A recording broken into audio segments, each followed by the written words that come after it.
Welcome to today's Business Report. I'm Denise Williams, here to bring you the stories shaping the financial world and guiding your journey to smarter business decisions. Let's dive into the top headlines. Prime Minister Dr. Andrew Holness on Thursday sought to reassure the private sector organization of Jamaica, PBCJ, on key economic issues. Speaking at a meeting with the private sector leaders on Thursday to discuss urgent international trade-related issues, Dr. Holness indicated that the government has been restructuring internally to survive the changing dynamic. And he said, in quote, "We saw it coming a long time ago, so I give you that commitment. We are changing. The government is making sure that what we do is strategic, and you would have seen that. There are many concerns about whether or not Jamaica would be asked to do away with Cuban doctors and visa issues and mass deportation and all of these. We have been at the table and we have been negotiating in our general agreement," end quote. Also in attendance with the PBCJ and Dr. Holness was Minister of Foreign Affairs and Foreign Trade, Senator Kamina Johnson-Smith.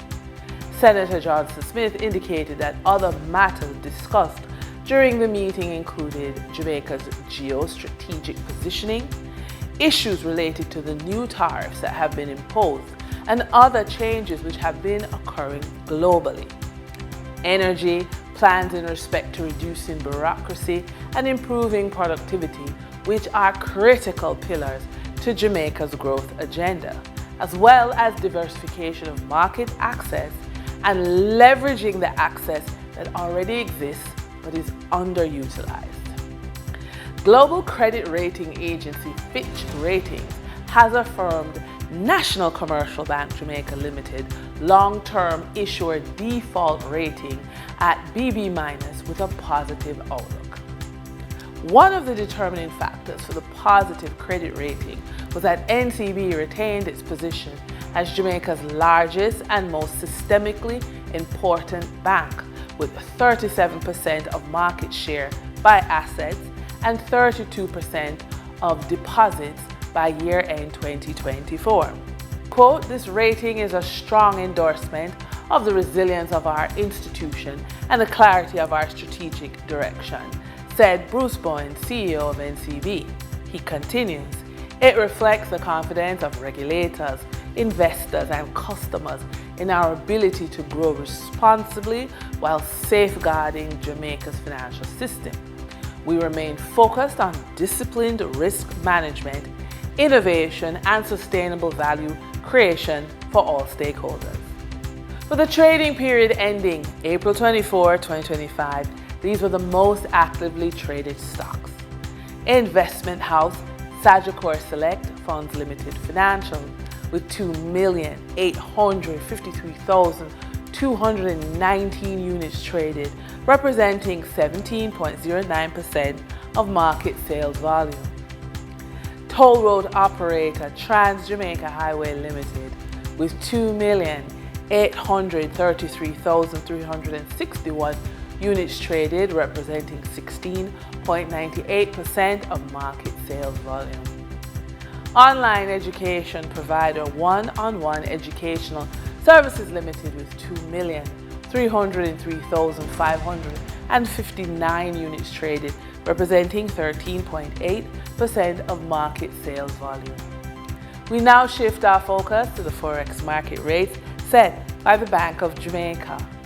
On April 24, 2025, the Bank of Jamaica reported US $48.06 million purchased and US $52.47 million sold by Forex traders.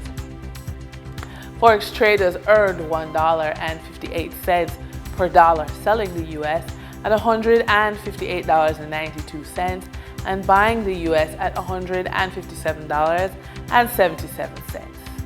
The Canadian dollar netted Forex traders $2.07 per transaction, selling at $115 and buying at $113.49. The British pound yielded Forex Traders $13.43 in profits with selling at $210.79 and buying at $197.36. For our credit report tip of the day, without a credit footprint, you not only miss out on financing opportunities, but also pay higher costs, face barriers in business and housing, and the slowdown of compounding of your assets. That said, credit invisibility isn't a life sentence. It's a challenge with a clear set of solutions. Taking action can equip you to build a robust credit profile, unlock funding, and accelerate your wealth creation. Here's some ideas. First, keep utilization below 30% on any revolving account. Then set clear credit goals. For example, reach a 720 score by year end. When you are building something from nothing, you are moving from financial recovery to financial resilience. If you're a woman over the age of 45 who feels behind or overwhelmed when it comes to money, know this: you're not broken, you're not bad with money, and you're definitely not alone. What you are is ready for a real simplified approach that honors your journey and sets you up for peace of mind financially. Here's some ideas. First, block Sunday sacred hour for financial reflection and goal setting. You need this ritual. Then track where your time goes. Often your next income stream is hidden in the unused time slots. And then consider building a financial team, an accountant, a financial coach, and an accountability partner. And that wraps up today's business report. I'm Denise Williams, reminding you that every financial decision is a step toward your future. Until next time, stay focused, stay informed, and keep striving for success. See you soon.